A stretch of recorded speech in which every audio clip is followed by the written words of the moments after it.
श्री स्वामी समर्थ मित्रांनो, मी Bhagyashree VK trader factory या YouTube चॅनलवर तुम्हा सर्वांचं स्वागत करते।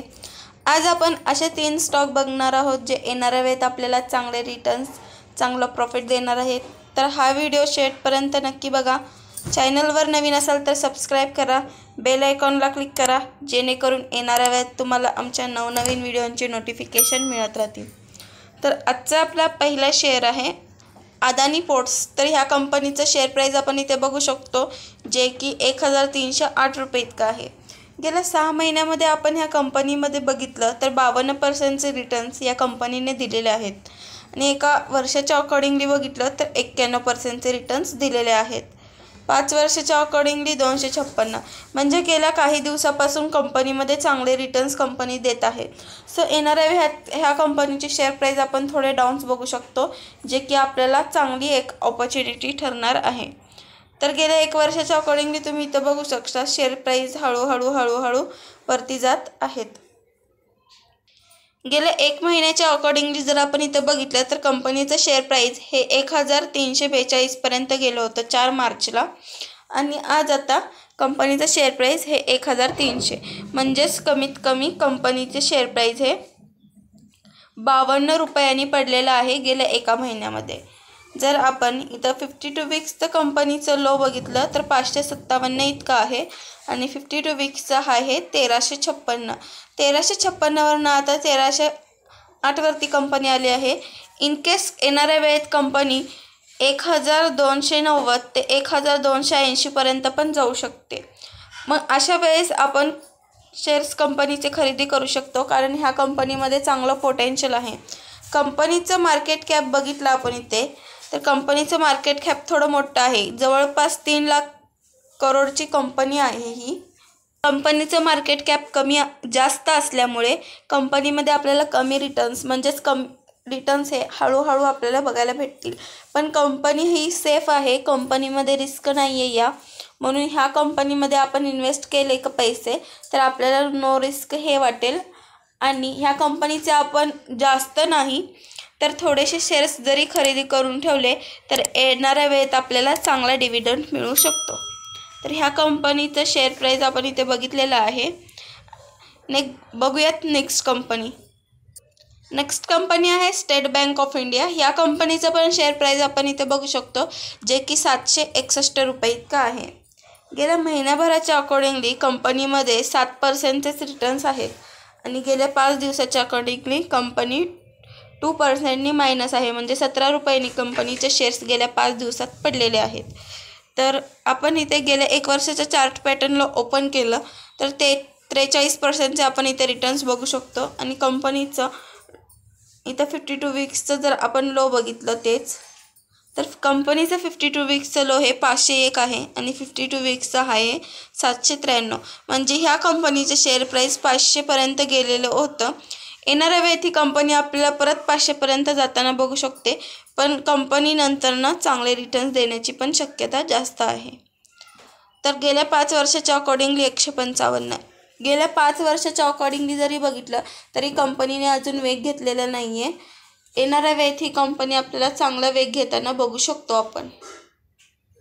तर ह्या कंपनीचं पण मार्केट कॅप खूप आहे, म्हणून ह्या कंपनीमध्ये पण आपण हळूहळू वेग बघायला भेटेल, पण वेग नक्की येणाऱ्या वेळेत येऊ शकतो। येणाऱ्या वेळेत ह्या कंपनीचे शेअर प्राइस नक्की वाढू शकतात।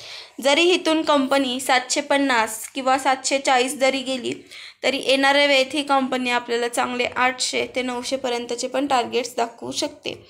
या कंपनीमध्ये आपण फोकस करू शकतो। आपण इथे बघू शकतो कंपनीचं शेअर प्राइस अगदी कमी होतं आणि आता चांगलं ग्रोथ करत आहे। आपण जर 5 दिवसाच्या चार्ट पॅटर्नला ओपन केलं तर आपल्याला वाटत असेल की कंपनी पडते, कारण कंपनी ही 790 पर्यंत गेली होती, 791 पर्यंत कंपनी इथे गेलेली आपण बघू शकतो, म्हणजेच कमीत कमी कंपनी 800 रुपयाच्या आसपास गेली आहे। जरी इथून कंपनी पडली तरी तिथेच येईल आणि आपण डाऊन्सनी पण पैसा कमवू शकू। म्हणजे अशा वेळेस आपल्याला काय करायचं ते मी सांगितलं आहे की इकडे 761 लिहायचं, इकडे 761 लिहायचं आणि तिथून जर खाली पडत असेल तर पैसे गुंतवत जायचे, परत ते 761 वरच येतं आणि असं आपण डाऊन्सनी पण पैसा कमवू शकू। तर कंपनी चांगली आहे, कंपनीमध्ये पोटेन्शियल आहे आणि खूप मोठी कंपनी आहे. येणाऱ्या वेळेत ही कंपनी आपल्याला चांगले टार्गेट दाखवेल. सो फोकस करा. नेक्स्ट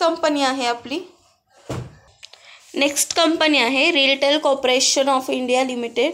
तर ह्या कंपनीचं पण शेअर प्राईज आपण इथे बघू शकतो, जे की 387 इतकं आहे. गेल्या 6 महिन्याच्या अकॉर्डिंगली जर आपण बघितलं तर कंपनी 73% रिटर्न्स दिलेले आहेत. आणि जर आपण इथे 5 वर्षाचं चार्ट पॅटर्नला ओपन केलं तर कंपनीने गेलेले 5 वर्षामध्ये 219% रिटर्न्स दिलेले आहेत. चांगले रिटर्न्स दिलेत. आणि इथं कंपनीचं शेअर प्राईज आपण बघतो आहोत इथे लोएस्ट प्राईज, जे की 86 रुपये इतकं आहे.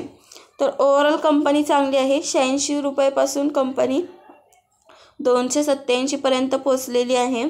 गेल्या 5 दिवसाच्या चार्ट पॅटर्ननुसार कंपनी खाली पडते. कंपनीचं शेअर प्राईज आपण इथं बघू शकतो 441 पर्यंत गेलेलं आहे.